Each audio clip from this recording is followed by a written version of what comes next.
Hi friends, చనిపోయే ఒక క్షణం ముందు రామ్ అనే పేరు పలికితే ఏం జరుగుతుందో మీకు తెలుసా? చాలా కాలం క్రితం ఒక కుర్రోడు ఉండేవాడు. వాడు చాలా చెడ్డ మనిషి, అలానే ఎన్నో పాపాలు చేసేవాడు. చివరికి అతని మరణం సమయం దగ్గరికి వచ్చింది. మరణించే సమయంలో అతని కొడుకుతో రామా నన్ను కాపాడు అని పిలిచాడు. అలా పిలిచి మరణించాడు. వెంటనే యమభటులు యముడు దగ్గరికి తీసుకుని రాగా యముడు పరిగెట్టుకుంటూ వచ్చి, అయ్యా, మీరు జీవితంలో ఒకసారి రాముడు పేరు ఎత్తారు. మీకు నరకంలో స్థానం లేదు.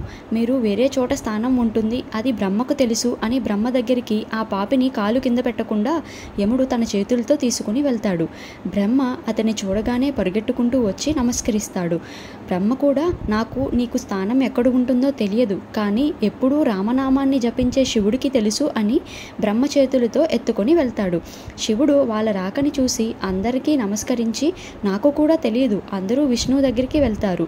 ఆ పాపి నేను మరణించే ముందు రామనామాన్ని స్మరించాను, నాకు ఏమి లాభం లభిస్తుంది అని అడుగుతాడు. విష్ణువు వెంటనే, నీలాంటి పాపి కూడా ఒక్కసారి నీ జీవితంలో రామనామాన్ని జపించడం వల్ల త్రిమూర్తులందరినీ ఒకేసారి దర్శించుకున్నావు, అలాగే నీకు నా హృదయంలో చోటు ఉంటుంది అని చెబుతాడు. చూసారా ఫ్రెండ్స్, ఇది రామ అనే పదానికి ఉన్న శక్తి. సో అందరూ చెప్పండి, జై శ్రీరామ్.